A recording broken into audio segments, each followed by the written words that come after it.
ప్రార్థన చేసుకుందామండి. ప్రార్థన చేసుకుందాం. అందరు తలలు వంచినట్లయితే ప్రార్థన చేసుకుందామండి. పరలోకమందున్న మా తండ్రి, మీ ఉన్నతమైన ఘనమైన శ్రేష్టమైన నామానికి మీ ప్రియకుమారుడైన యేసుక్రీస్తు ప్రభువారి పేరట కృతజ్ఞతాస్తుతులు చెల్లిస్తా ఉన్నాను తండ్రి. ఎన్నో విలువైన సంగతులు తండ్రి నీ పిల్లలకు వివరించడానికి సిద్ధపడుతుండగా సమయోచితమైన జ్ఞానాన్ని నాకు అనుగ్రహించండి. నీ పిల్లలు కేవలము వినేవారుగా ఉండి మోసపోక విత్తబడుతున్న మాటలో ఉన్న సత్యాన్ని గ్రహించటానికి ప్రతి ఒక్కరికి కూడా వివేచనతో కూడినటువంటి జ్ఞానాన్ని అనుగ్రహించమని అడుగుచున్నాను. ఈ కూడిక ముగిసే వరకును కూడా తండ్రి ఎలాంటి అల్లరను ఆటంకమును లేకుండా మీరే మా అందరికీ తోడుగా ఉండి ఆదరించి నడిపించమని, త్వరలో మా కొరకు రానై ఉన్న మా ప్రభువుని మీ ప్రియకుమారుడైన యేసుక్రీస్తు ప్రభువారి పేరట ఈ ప్రార్థన విన్నపములన్నీ కూడా అడిగి వేడుకొనుచున్నాము తండ్రి. ఆమెన్. క్రీస్తునందు చేరవచ్చినటువంటి ప్రియులైన దేవుని పిల్లలందరికీ ప్రభును రక్షకుడైన యేసుక్రీస్తు వారి శ్రేష్టమైన పరిశుద్ధమైన నామములో నా ప్రత్యేకమైన వందనాలు తెలియజేస్తా ఉన్నా. అలానే ఇంత మంచి సమయాన్ని మనకు అనుగ్రహించినటువంటి తండ్రి అయినటువంటి దేవునికి ప్రభు అయిన క్రీస్తు వారి పేరట నా కృతజ్ఞతాస్తుతులు చెల్లిస్తూ ఉన్నాను. ప్రియులారా, పరిశుద్ధ గ్రంథం నుంచి 49వ కీర్తన మొదటి 2 వచనాలు చదువుకొని ముందుకెళ్దాం. కీర్తనల గ్రంథము.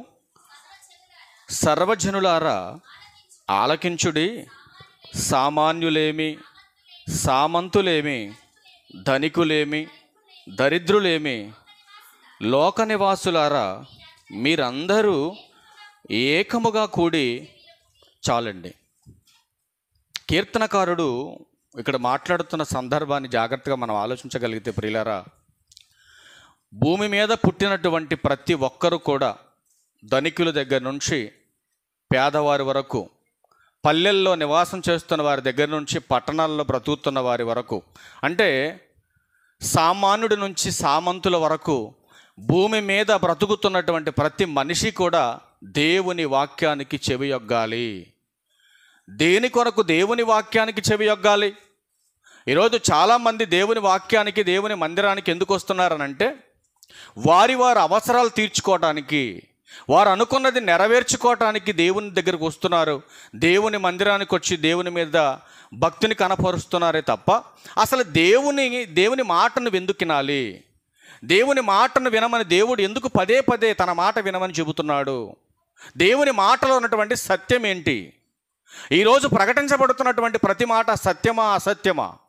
ఈరోజు నిలబడి మాట్లాడుతున్నటువంటి సేవకులందరూ దేని కొరకు వాక్య ప్రకటన చేస్తున్నారు? తమ స్వలాభం కొరక, లేదా దేవుని చిత్తాన్ని నెరవేర్చడం కొరక?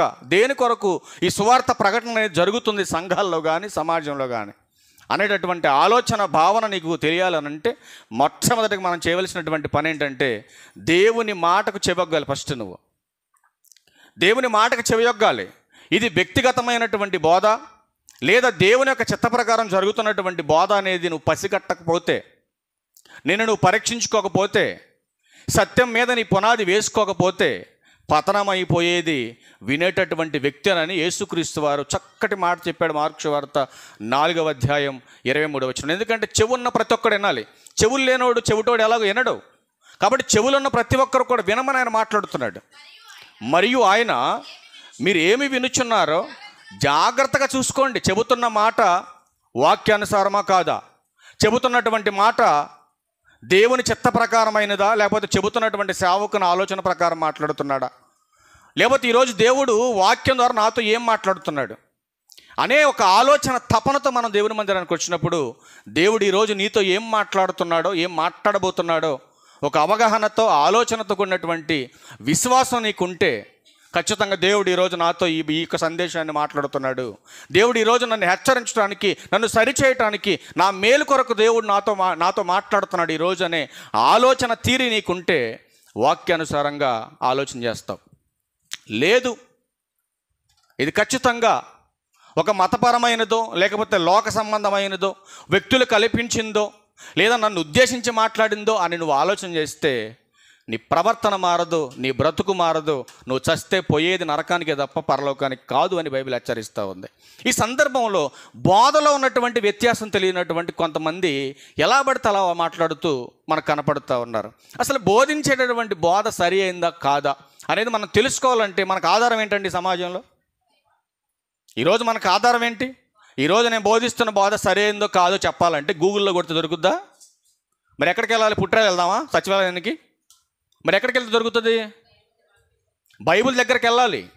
నేను చెబుతుంది సత్యమా కాదా, మాట్లాడుతున్నటువంటి బాధ వాక్యానుసారమా కాదా, ఈరోజు నీకు ఒక అర్థవంతమైనటువంటి అవగాహన నీకు రావాలంటే వాక్యం దగ్గరికి వెళ్ళాలి.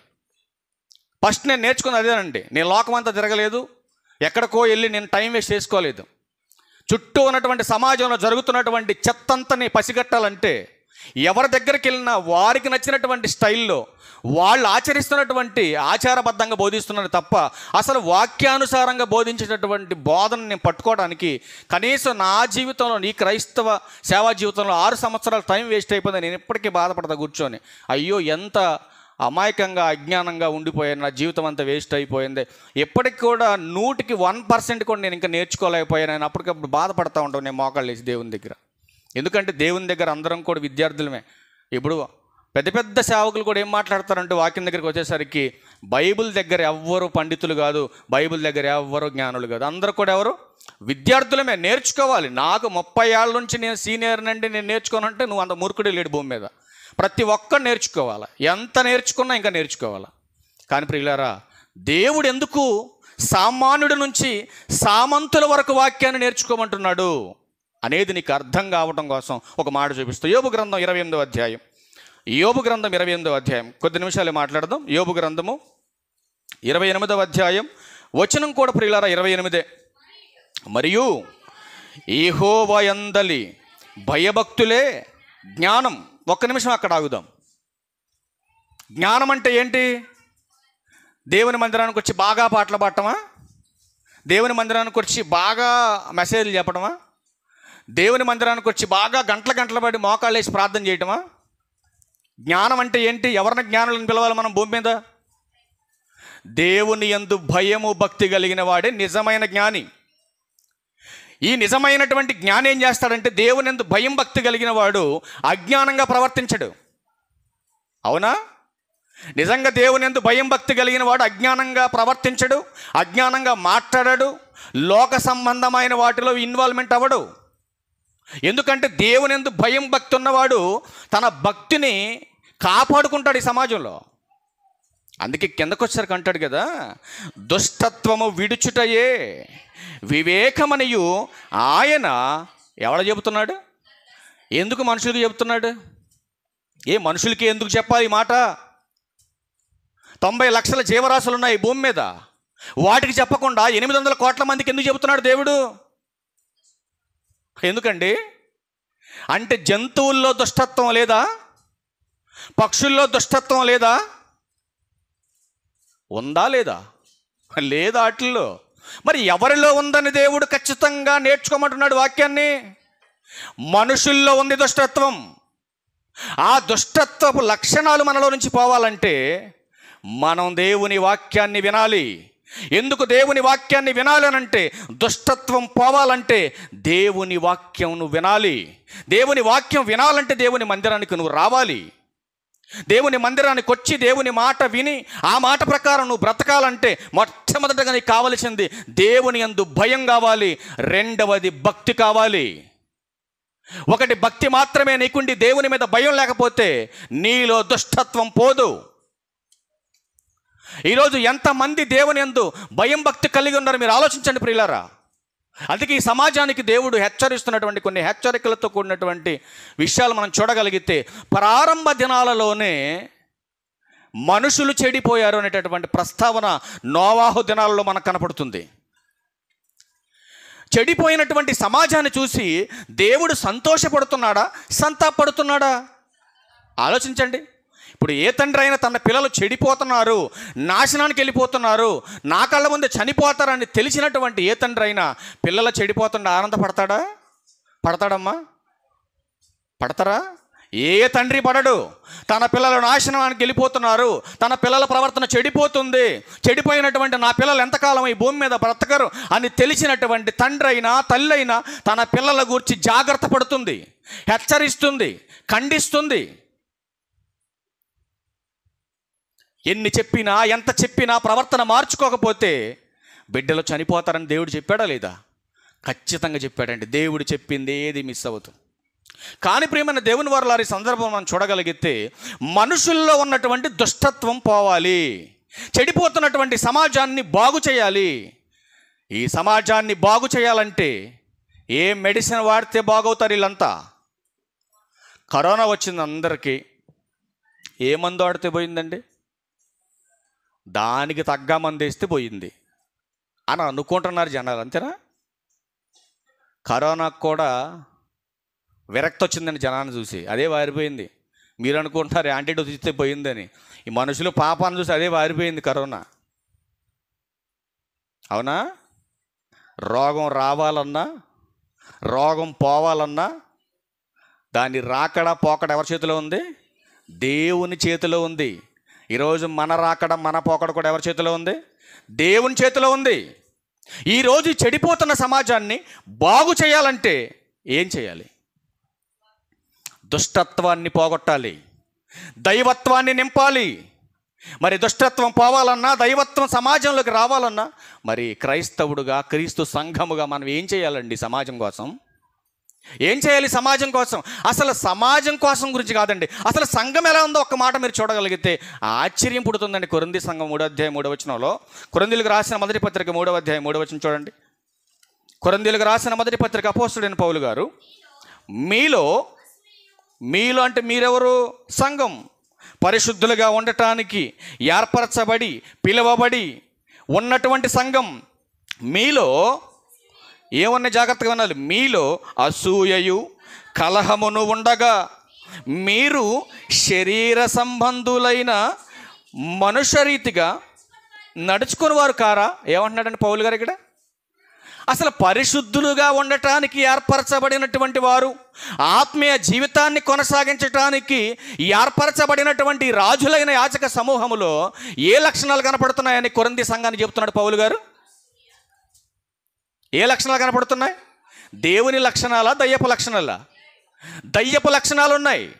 అందుకే అంటున్నాడు, మీలో అసూయ కలహం ఉండగా మీరెలా ఆత్మ సంబంధాలు అవుతారు? మీరెలా పరిశుద్ధులు అవుతారు? ఆలోచించండి ప్రియులారా. సంఘంగా కూడుకుంటున్నాం, బాగానే ఉంది మనం. కానీ మనలో అసూయ కలహం మనలో ఉంటే మనం ఎలా పరిశుద్ధులం? ఎలా పరిశుద్ధ సంఘం మనం? పేతురు గారు రాసినటువంటి పత్రిక వెళ్ళండి ఒకసారి, మొదటి పత్రిక 2వ అధ్యాయం 9వ వచనం. పేతురు గారు రాసిన మొదటి పత్రిక 2వ అధ్యాయం 9వ వచనం. పేతురు గారు రాసిన మొదటి పత్రిక 2వ అధ్యాయం 9వ వచనం. అయితే మీరు చీకటిలో నుండి ఆశ్చర్యకరమైన తన వెలుగులోనికి మిమ్మును పిలిచిన వాని గుణాతిశయములను ప్రచురము చేయు నిమిత్తం. ఎందుకొరకు ఏర్పరచబడ్డాం మనం? ఎందుకొరకండి ఏర్పరచబడ్డాం మన సంఘంగా? అసూయ కలహాలు కూడుకోవడానికి కాదు ఇక్కడ. మరి దేనికోసం ఏర్పరచబడ్డాం మనం? చీకట్లో ఉన్నటువంటి మనల్ని, లోకం అనేటటువంటి అజ్ఞానం అనే ఆత్మీయ గుడ్డితనంలో బ్రతుకుతున్నటువంటి మనందరినీ కూడా ఆశ్చర్యకరమైన తన వెలుగులోనికి ఎందుకు పిలుచుకొచ్చాడు దేవుడు? పిలిచినటువంటి ఆయన ఎందుకు ఒక కుటుంబంగా ఏర్పరిచాడు?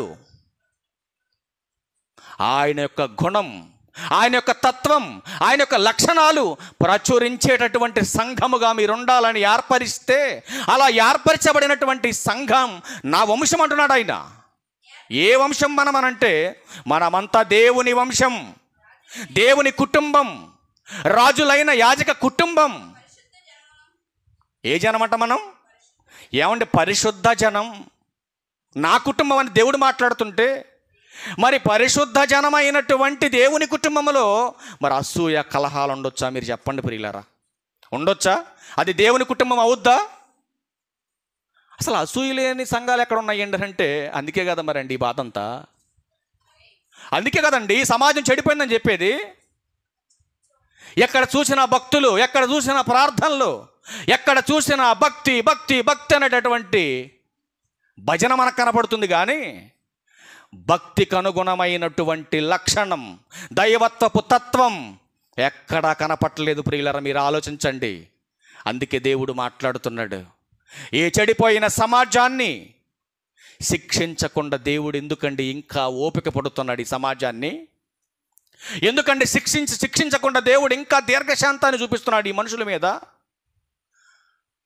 లాస్ట్ ఇయర్ కంటే ఈ ఇయర్ ఇంకా ఘోరంగా కనపడుతుంది సమాజంలో దుష్టత్వం. నిజమా అబద్ధమా? నిజమంటారా అబద్ధం అంటారా? ఎక్కడ దాకా వద్దు. లాస్ట్ ఇయర్ ఉన్న వీరరాఘపురానికి ఈ ఇయర్కి వీరరాఘపురానికి ఒకసారి మీరే టాలీ చేసుకొని చూసుకోండి. నేను చెప్పనక్కర్లా, పక్క ఊరు గురించి మనకెందుకు, మనకు తెలియదు కదా. పక్కర్ల గురించి మనకొద్దు, మేము తిరుగుతాం కాబట్టి మాకు తెలిసేది మేము చెప్పామనుకో మీకు అందరికి బాధ.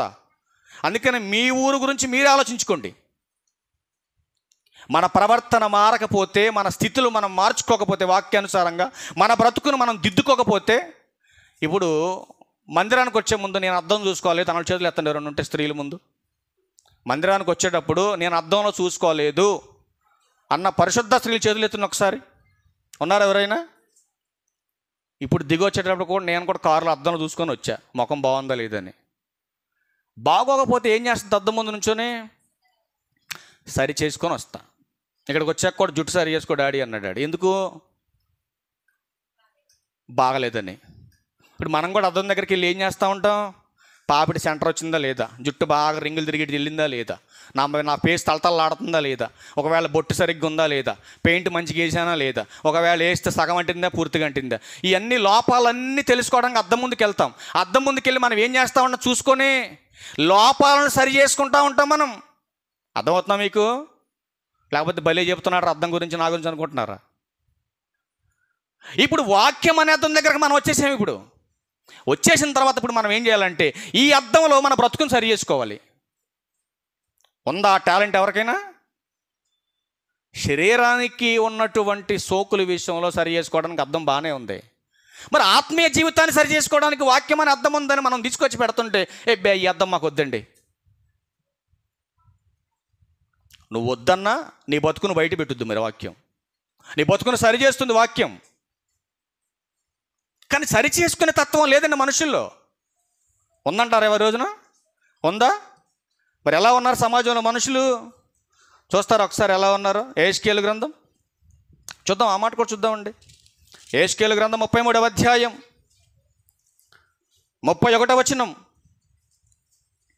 యెహెజ్కేలు గ్రంథం 33వ అధ్యాయం చూడండి ఏమంటాడు. మళ్ళీ ఎంత ప్రేమ చూడండి ఆయనకి. నా జనులు రాదగిన విధముగా వారు నీ యొద్దకు వచ్చి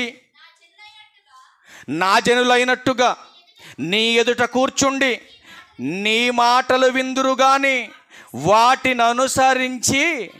చూసారండి అని చెప్పాడు ఆయన. వింటారు. అబ్బా బ్రహ్మాండంగా చెప్తాడండి మా అయ్యగారు. సోది కబుర్లకే. మరి ఏమన్నా మార్చుకున్నావా నీ బతుకంటే? ఏం మార్చుకోం మనం.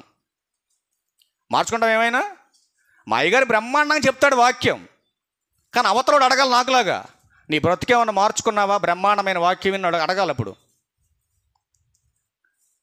మన నోటితో మనం చెప్పుకోకూడదండి నేను ఎప్పుడు గొప్పోడిని, నేను ఎలాంటోండి, నేను అలాంటోండి నేను చెప్పుకోకూడదు. నా గొప్పలు నేను చెప్పకూడదు. మరి ఎవరు చెప్పాలి?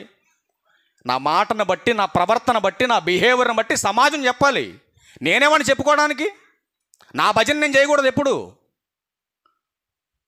దేవుడు అంటున్నాడు కదా, ఇదిగో నా జనులైనట్టుగా నీ ముందొచ్చి కూర్చుంటారు, నువ్వు చెప్పిన మాట విని దాని ప్రకారం బ్రతకరాళ్ళు. ఎందుకు బ్రతకరు? ఎందుకంటే వాళ్ళ హృదయం లాభమును అపేక్షించుచున్నది. అంటే ఏదో ఆశించొచ్చి కూర్చున్నారు ఇక్కడ. ఏది ఆశించారు? ఈ లోక సంబంధమైనది, దేహ సంబంధమైన వాటి కోసం, వాటిని దేవుని ద్వారా పొందుకోవటం కోసం ప్రభువుని అంగీకరించారు. దేవుణ్ణి నమ్ముతున్నట్టుగా నటిస్తున్నారు అంతే. సమాజంలో నిజమైనటువంటి భక్తి, ఆ భక్తికి ఉన్న నిర్వచనం ఈ సమాజానికి అర్థం కాకపోవటం వల్లనే కేవలం వినటానికి మాత్రమే పరిమితమైపోయి తమ స్థితిని తమ యొక్క భక్తి జీవితాన్ని కొనసాగించలేకపోతున్నారు ఈరోజు సమాజంలో. అందుకే దేవుడు ఆవేదనతో ఒక అద్భుతమైనటువంటి మాటను గ్రంథంలో రాయించాడండి. ఆదికాండం చూడండి, మనుషులు ఎలా ఉన్నారు ప్రారంభంలో చూడండి. ఈనాడు ఏమైనా మారేరేమో లేకపోతే అలాగే ఉన్నారో ఒకసారి దేవుని ఆవేదనలో నుంచి వస్తున్నటువంటి ఈ మాటలో పరమార్థాన్ని మనం విందాం. ఆదికాండం 6వ అధ్యాయం 11వ వచనం ప్రియులారా, ఎప్పుడు 5వ వచనం దగ్గరికి వెళ్తారా? 11 దగ్గరికి వెళ్ళండి. భూలోకం దేవుని సన్నిధిని చెడిపోయి ఉండెను. ఇప్పుడు ఒక మాట అడుగుతాను మిమ్మల్ని, నోవాహు దినాల్లో ఉన్న జనులు మాత్రమే చెడిపోయారా? ఇప్పుడు కూడా ఏమైనా చెడిపోయి ఉన్నారా? అప్పటికి ఇప్పటికీ ఏం మాత్రం మనుషుల్లో మార్పు లేదండి. ఉందా అండి? లేదు మనుషుల్లో మార్పు. అందుకే దేవుడు చూడండి ఎంత బాగా మాట్లాడుతున్నాడు. 12వ వచనంలో, దేవుడు భూలోకమును చూచినప్పుడు అది చెడిపోయి ఉండెను, భూమి మీద సమస్త శరీరులు తమ మార్గమును చెరిపి వేసుకొని ఉండిరి. అసలు ఎక్కడి నుంచి బయలుదేరారో, ఎక్కడికి చేరాలో, ఆ చేరవలసినటువంటి గమ్యస్థానానికి చేరవలసినటువంటి యాత్రలో ఉన్న యాత్రికులంతా తమ గమ్యాన్ని మరిచిపోయారు, ఈ లోకం వైపుకి వెళ్ళిపోయారు, నడవలసిన మార్గాన్ని విడిచేశారు, తమ మార్గాలను చెడుపుకొని ఎటువైపుకి వెళ్ళిపోతున్నారో. కీర్తనల గ్రంథం 14వ కీర్తన దగ్గరికి వెళ్ళి చూడండి ఎటు వెళ్ళిపోతున్నారు. కీర్తనల గ్రంథం 14వ కీర్తన 3వ వచనం, మార్గాలు తప్పి ఏడికి పోతున్నారు చూడండి జనాలంతా. చూడండి, చదువమ్మా. వారందరూ దారి తొలగి ఏమైపోతున్నారంటే వీళ్ళు మార్గం తప్పి చెడిపోతున్నారు. దేవుని మార్గాన్ని విడిచిపెట్టారు, దేవుని మార్గాన్ని విడిచిపెట్టారు, దేవుని ఆలోచనలు విడిచిపెట్టారు. విడిచిపెట్టినటువంటి మనుషులంతా కూడా మార్గం తప్పి దుష్టత్వపు లక్షణాల్లోకి వెళ్ళిపోతున్నారు. చెడిపోతుంది సమాజం. మరి చెడిపోతున్న ఈ సమాజాన్ని మరి ఎలా, ఎందుకు క్షమిస్తున్నాడు దేవుడు? ఎందుకంటే క్షమిస్తున్నాడు దేవుడు చెడిపోతున్న సమాజాన్ని చూసి? రోమిలకు రాసిన పత్రిక 9వ అధ్యాయం, అపోస్తలుడైన పౌలు గారు రోమిలకు రాసిన పత్రిక 9వ అధ్యాయం 22వ వచనం చూడండి ప్రియులారా. 9వ అధ్యాయం 22వ వచనం ఎందుకు క్షమిస్తున్నాడు చూడండి. అలాగ దేవుడు తన ఉగ్రతను ఆగపరచుటకును తన ప్రభావమును చూపుటకును ఇచ్చయించిన వాడై నాశనమునకు సిద్ధపడి ఉగ్రత పాత్ర అయిన ఘటములను ఆయన బహుదీర్ఘ శాంతముతో సహించనేలా. ఎందుకు సహిస్తున్నాడు ఆయన? ఎందుకండి? నాశనానికి దగ్గర అవుతున్నటువంటి వారిని చూసి, మార్గం తప్పి చెడిపోతున్నటువంటి సమాజాన్ని చూసి ఎందుకు దేవుడు సహిస్తున్నాడు? ఎప్పుడైనా ఆలోచించాడా భక్తుడు అన్నవాడు? ఎప్పుడైనా ఆలోచిస్తుందా సంఘం? నేను ఇన్ని తప్పులు చేస్తున్నానే, దేవునికి ఇష్టం కార్యాలు చేస్తున్నానే, సంఘం నుంచి సమాజంలోకి వెళ్ళిపోతున్నానే, అయినా కూడా నా దేవుడు నన్ను ఎందుకు క్షమిస్తున్నాడు, ఎందుకు నన్ను శిక్షించలేకపోతున్నాడు దేవుడు అని ఎప్పుడైనా మనిషి ఆలోచిస్తున్నాడు? పాపం చేస్తున్న వ్యక్తి దేవుడు చూడట్లేదులే, పట్టించుకోవట్లేదని ఎవరికి నచ్చినట్టు వాళ్ళు బ్రతుకుతూ దేవుని ఇష్టాలని నెరవేర్చకుండా దేవుని సంతోష పెట్టవలసినటువంటి వ్యక్తులంతా కూడా దేవుణ్ణి బాధ పెడుతుంటే దేవుడు బాధపడుతూ కూడా ఆయన జాలిగా మనుషుల్ని ఎందుకంటే క్షమిస్తున్నాడు? మీరు ఒకసారి ఆలోచించండి. ఏమంటున్నాడు ఇక్కడ పౌలు గారు? ఉగ్రత చూడండి. అలాగూ దేవుడు తన ఉగ్రతను అగపరచుటకును తన ప్రభావమును చూపుటకును ఇచ్ఛయించిన వాడై, అంటే తప్పుడు చేసినటువంటి వ్యక్తిని వెంటనే శిక్షించే దేవుడు ఎందుకండి దీర్ఘశాంతం చూపిస్తున్నాడు? తప్పు చేసిన వెంటనే ఆ ఆదాము వాళ్ళిద్దరిని బయటకు పంపించేశాడే, తప్పు చేసిన వెంటనే కయ్యూనుని శిక్షించేశాడే, తప్పు చేసిన వెంటనే నోవాహు దినాల్లో ఉన్నటువంటి జనాలందరినీ నాశనం చేశాడే, తప్పు చేసిన వెంటనే సొదొమ గొమొర పట్టణస్తులందరినీ కాల్చి బూడిద చేశాడే. అట్లాంటి దేవుడు కొత్త నిబంధనకు వచ్చేసరికి ఎందుకండి దీర్ఘశాంతాన్ని వహిస్తున్నాడు? అంటే మనుషుల పట్ల దేవుడేదో ఒక నిర్ణయం, నిబంధనగా పెట్టుకున్నాడు. ఈ మనుషుల పట్ల దేవుడేదో ఒక శాసనాన్ని పెట్టుకున్నాడు. ఆయన ఏం చేశాడు? ఎందుకు మనుషుల్ని చంపలేకపోతున్నాడు? మనం అనుకుంటాం కదా అప్పుడప్పుడు కొన్ని సందర్భాల్లో తప్పు చేస్తున్నటువంటి వారిని చూసి, పాపం విర్రవీగుతున్నటువంటి మనుషులను చూసి మనం అంటాం కదా, అసలు నిజంగా దేవుడు అనేవాడు ఉంటే ఇంత ఘోరమైనటువంటి పాపుల్ని ఎందుకు క్షమిస్తున్నాడు దేవుడు? అదిగా మనం అనుకునేది.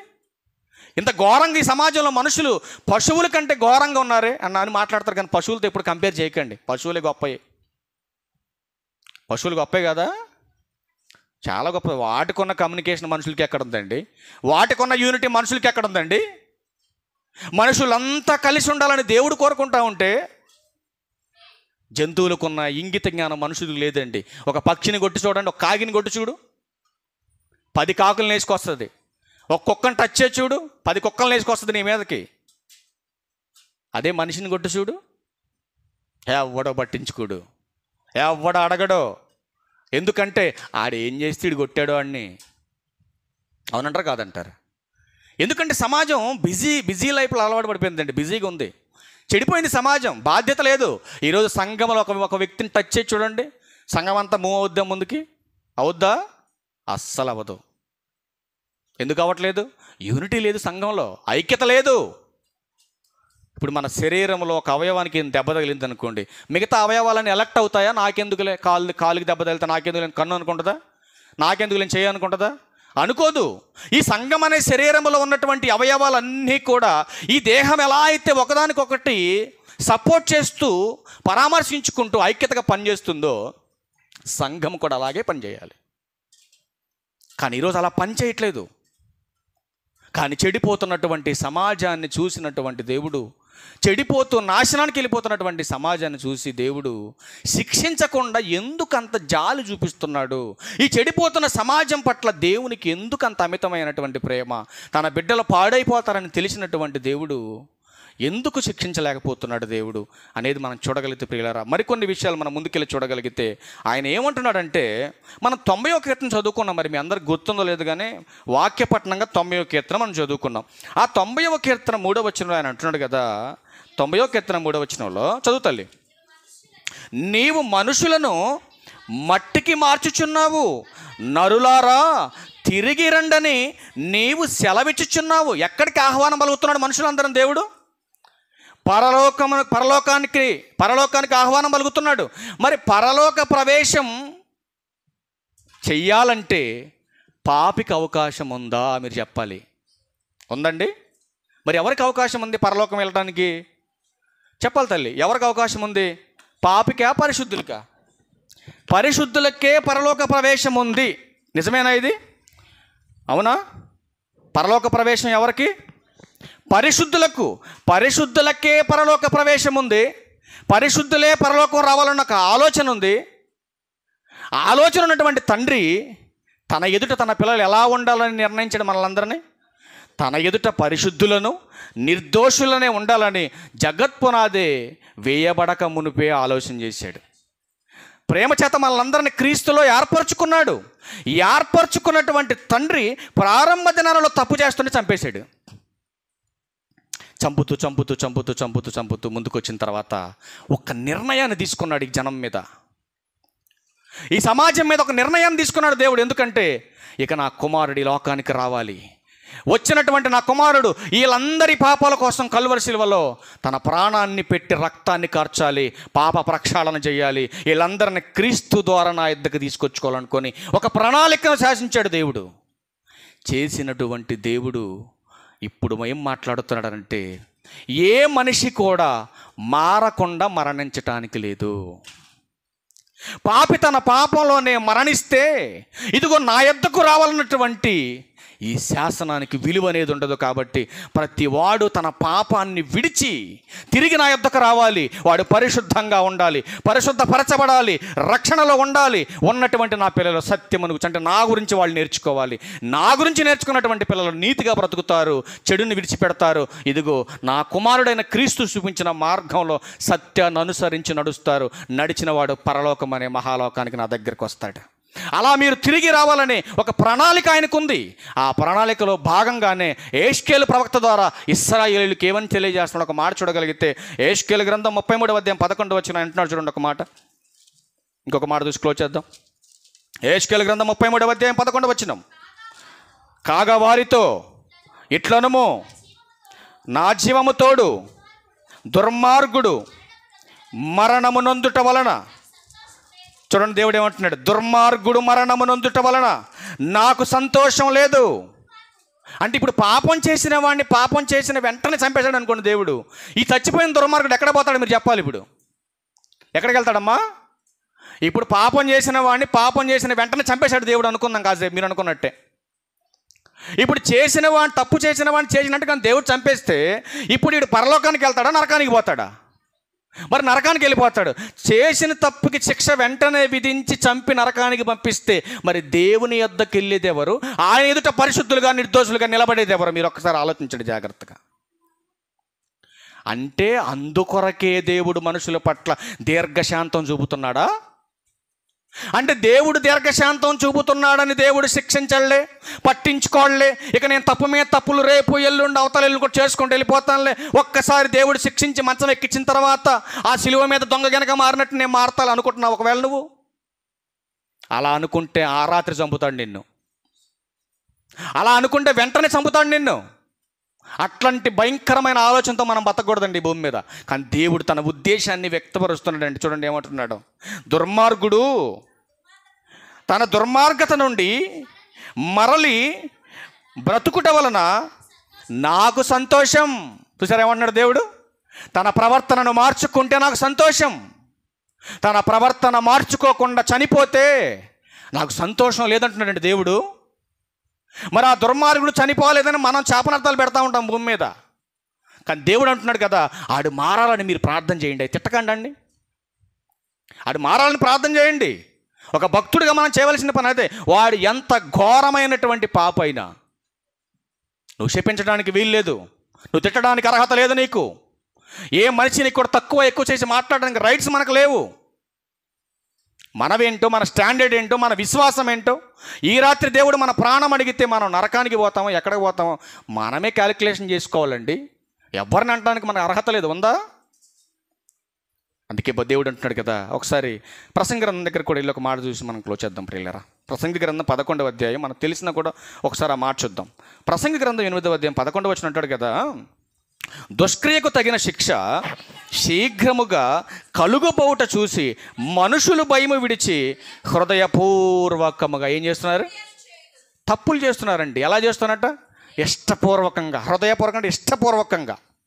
అంటే తప్పు చేయటం కూడా ఎలా చేస్తున్నారు మనుషులు? ఇష్టపూర్వకంగా చేస్తున్నారు.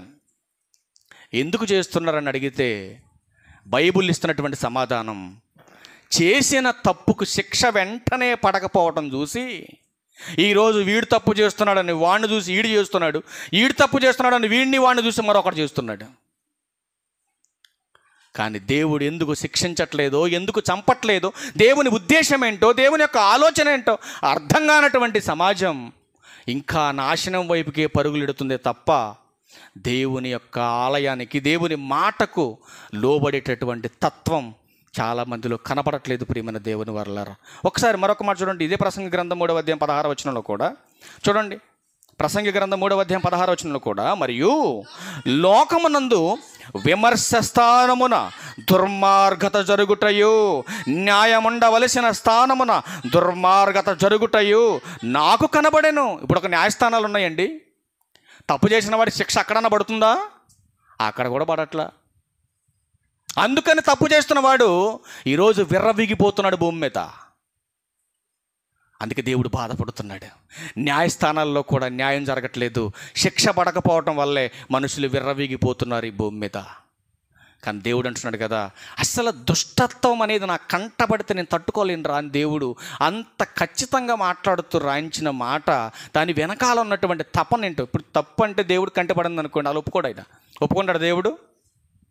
హబక్కు గ్రంథం చూద్దాం ఒకసారి ఆ మాట కూడా. హబక్కు గ్రంథం 1వ అధ్యాయం 13వ వచనంలో చూద్దాం ఒక్క మాట. హబక్కు గ్రంథం చదువు తల్లి. నీ కనుదృష్టి దుష్టత్వము చూడలేనంత నిష్కళంకమైనది కదా. చూసారండి దేవుడి కన్ను ఎలా ఉందో. చెడును చూస్తే తట్టుకోలేడు ఆయన. దుష్టక్రియలు కనబడితే ఒప్పుకోడు ఆయన. అట్లాంటి ఆయన చూడండి, బాధించువారు చేయు బాధను నీవు దృష్టింపజాలవు కదా. కపటలను నీవు చూచియు, దుర్మార్గులు తమ కంటే ఎక్కువ నీతిపరులను నాశనము చేయగా నువ్వు చూచియు ఎందుకు ఊరుకుంటున్నావు దేవా అని హబక్కు గారు అడుగుతున్నాడు దేవుణ్ణి. ఈరోజు ఎంతోమందిని భక్తి పేరట అనేక మందిని దూషించడం, కొట్టడం, నానా రకాలుగా చంపడం ఈ సమాజంలో జరుగుతున్నటువంటి అలర మనం చూస్తున్నాం. ఎంత జరుగుతున్న చాలామంది మళ్ళీ క్రైస్తవులే మాట్లాడుతున్నారని చాలామంది. నిజంగా దేవుడు అనేవాడు ఉంటే శిక్షించడా? దేవుడు అనేవాడు ఉంటే పట్టించుకోడా? ఇంత ఘోరం జరుగుతుండే సమాజంలో దేవుడు అనేవాడు ఉంటే ఎందుకు శిక్షించలేకపోతున్నాడు? నువ్వు ఆలోచించినట్టుగా దేవుడు ఆలోచించడు. నువ్వు రియాక్ట్ అయినట్టుగా దేవుడు రియాక్ట్ అవ్వడు. నీ ఆలోచన తగినట్టుగా ఆయన మూవ్ అవ్వడు. ఆయన సంకల్పం వేరు, ఆయన ఉద్దేశం వేరు. కానీ దేవుడు దుష్టత్వాన్ని చూసి ఎందుకండి ఆయన పక్కకి వెళ్ళిపోతున్నాడు. ఆలోచించండి ప్రియులరా. ఎందుకు ఆయన ఊరుకుంటున్నాడు? ఎందుకు ఊరుకుంటున్నాడు ఆయన? ఏంటి ఆయనకున్న సహనం? ఆయన ఆలోచన ఏంటి అసలు? ఆయన ఆలోచన వెనకాల ఉన్నటువంటి ఉద్దేశం ఏంటి మీరు చూడగలిగితే యెషయా గ్రంథం 30వ అధ్యాయం 18వ వచనం చూడండి. యెషయా గ్రంథం 30వ అధ్యాయం 18వ వచనం. యెషయా గ్రంథం 30వ అధ్యాయం 18వ వచనం. కావున ఎందుకు వెళ్ళిపోతున్నాడు చూడండి. ఆయన అసలు దుష్టత్వం అంటే పడనటువంటి ఆయన, చెడు అంటే నచ్చనటువంటి ఆయన ఎందుకండి ఈ యొక్క తత్వాన్ని చూసి ఆయన దూరంగా వెళ్ళిపోతున్నాడు? ఒకసారి చూడండి. కావున మీ యందు దయ చూపవలెనని యెహోవా ఆలస్యము చేయుచున్నాడు. ఏమంటే పాపం చేసే వాళ్ళ పట్ల కూడా దేవుడు ఏం చూపిస్తున్నాడు? దయ. ఎందుకు దయ చూపిస్తున్నాడు? ఏమంటే ఆయన దయ చూపించకుండా కఠినంగా చూశాడు అనుకోండి, మనం చచ్చిపోతే పాపంలో ఎక్కడికి వెళ్తాం? మనం నరకానికి పోతాం. కానీ మన కన్న తండ్రి మన పట్ల దయ చూపిస్తున్నాడు. నీ బిడ్డ తప్పు చేశాడు అనుకోండి, సపోజ్ ఏదో చేయకూడని ఘోరమైన తప్పు చేశాడు. ఏం చేస్తావు నువ్వు? చంపేస్తావా? వెళ్ళిపోయి వెంటనే కత్తి తీసుకొని మెడక నరికేస్తావేంటి? వెళ్ళిపోయి ఏం చేస్తావు? మెల్లి 4 తన్నైనాడు ప్రవర్తన మార్చాలని చూస్తావు. అవసరమైతే ఆడు కాలు పోయినా పర్లేదు, ఆడు చెయ్యి పోయినా పర్లేదు, కానండి నా కొడుకును మాత్రం మార్చండి అని ఆ శిక్షించేటటువంటి వ్యక్తులను కోరుకుంటాం మనం. అంతేగాని తీసేయండి, ఉరి తీసేయండి, దరిద్రం వెళ్ళిపోద్ది అంటావా? అసలు ఈ తల్లి అందరి నటది తల్లైనా అసలు అందరిని నట్ట. కానీ మనకు జన్మనిచ్చిన పరలోకపు తండ్రి కూడా అలాగే ఆలోచిస్తున్నాడండి. నా బిడ్డలు ఎంత తప్పు చేసినా కూడా నేను వాళ్ళని ఎందుకు దయ చూపిస్తున్నా వాళ్ళ మీదనంటే వాళ్ళు మారాలని దేవుడు దయ చూపిస్తున్నాడులే. నేను చచ్చిపోయిందాక నేను మారను, నేను పాపాల మీద పాపాలు చేసుకుంటే వెళ్ళిపోతాను అనుకుంటున్నావే మైండ్లో ఇప్పుడు గట్ట. ఒకవేళ నువ్వు అలా అనుకుంటే దేవుడు ఒక్క సెకండ్ కూడా సమయం వేస్ట్ చేయకుండా నిన్ను ముగించేస్తా అంటాడు. విచారణ ఉండదు. ఇంకా కోర్టులకు విచారణ కావాలి, కానీ దేవునికి ఆ విచారణ అవసరం లేదు. విచారణ లేకుండా శిక్షించేవాడు, విచారణ జరపకుండా దోషుల్ని లోకంలో నుంచి పంపించేవాడు గొప్పవాడు. ఆయన ఏమంటారు? కంటిన్యూషన్ చేద్దాన్ని. మిమ్మును కరుణించవలెనని ఆయన నిలవబడి ఉన్నాడు. యెహోవా న్యాయము తీర్చు దేవుడు. ఆయన నిమిత్తం, ఎవరి నిమిత్తం కనిపెట్టాలి? నేను ఇన్ని తప్పులు చేస్తున్నా నా దేవుడు నన్ను క్షమిస్తున్నాడంటే నా తండ్రికి నా మీద ఎంత ప్రేమ. ఈరోజు మరొక దినాన్ని నాకు ఇస్తున్నాడంటే ఈరోజు తప్పు చేశానన్న విషయం నాకు అర్థమైంది. నా మనస్సాక్షి నన్ను హెచ్చరించింది. ఇదిగో వాక్యం ద్వారా హెచ్చరించాడు దేవుడు. హెచ్చరించినా కూడా నా ప్రవర్తన నేను మార్చుకోకుండా బ్రతుకుతున్నా అనే ఇది ఒక బ్రతుకే నన్ను అనుకొని నీ మనసు మార్చుకొని దేవుని వైపుకు తిరిగితే అప్పుడు నువ్వు ధన్యుడు అంటున్నాడు దేవుడు. అలా కాకుండా ఇక్కడ వాక్యం విని బయటికి వెళ్ళి తప్పులు చేసి మళ్ళా వచ్చే ఆదివారం మళ్ళా ప్రార్థనకు వచ్చి మళ్ళా ప్రభు బల్లో పాల్గొని మళ్ళా వాక్యం విని మళ్ళా లోకంలోకి వెళ్ళి తప్పులు చేస్తూ ఉంటే అప్పుడు నిన్నేమన్నాడు తెలుసా దేవుడు? భక్తిహీనుడు అన్నాడు. అట్లాంటి భక్తిహీనుల కొరకే ఆయన అగ్నితో ఉన్నటువంటి అగ్నిగుండాన్ని తయారు చేసి పెట్టాడు. మరొక్క మాట చూడండి, క్లోజ్ చేద్దాం. మరొక్క మాట, నిన్ను ప్రేరేపిస్తున్నాడు దేవుడు, ప్రేరేపించట్లేదు. చూడు రోమిలకు రాసిన పత్రిక 2వ అధ్యాయం 4వ వచనంలో, రోమిలకు రాసిన పత్రిక అపోస్తలుడైన పౌలు గారు రోమిలకు రాసినటువంటి పత్రిక 2వ అధ్యాయం 4వ వచనంలో, దేవుని అనుగ్రహము మారు మనస్సు పొందుటకు నిన్ను ప్రేరేపించుచున్నదని ఎరుగక ఆయన అనుగ్రహ ఐశ్వర్యమును సహనమును దీర్ఘశాంతమును. చూసారండి ఏమంటున్నాడు? నువ్వు మారాలని దేవుడు నీ పట్ల దీర్ఘశాంతాన్ని, కరుణ చూపిస్తున్నాడు. ఆయన జాలి చూపిస్తున్నాడు నీ పట్ల. అయినా కూడా నీ యొక్క దుష్ట హృదయం మారకపోతే, ఆయన అనుగ్రహంను, ఆయన ఇస్తున్నటువంటి ప్రేమను నువ్వు అర్థం చేసుకోకపోతే, నువ్వు మారకపోతే ఉగ్రత వస్తుందంటున్నాడండి మన మీదకి. ఆ ఉగ్రతను పోగొట్టాలనంటే దేవుని వాక్యం మాత్రమే పోగొడుతుంది. సమయం లేదు ప్రియమైన దేవుని వారలారా. ఎందుకంటే రేపు ఉంటామో పోతామో ఎవరికి తెలియదు. అందుకనే మనం ఏం చేయాలంటే దేవుడు మనకిచ్చిన సమయంలో మన ప్రవర్తనను మార్చుకోవడానికి మనం ప్రయత్నం చేయాలి. 2 దొంగలతో పాటు యేసుక్రీస్తు ప్రభువారు సిలువేశారు. ఎంతమంది తెలిసి మాట? ఎంతమంది తెలుసమ్మా? అందరిగా తెలిసేవాళ్ళ. ఈ 2 దొంగల్లో ఒక దొంగ మారాడా? ఎందుకు మారాడమ్మా? ఈ సందర్భం చూసి మనం ముగించేద్దాం ఒకసారి, బాగుంటుంది ఈ సందర్భం. లూకాసు వార్త 23వ అధ్యాయం 40వ వచనం నుంచి రండి. లూకాసు వార్త 23వ అధ్యాయం 40 నుంచి రండి.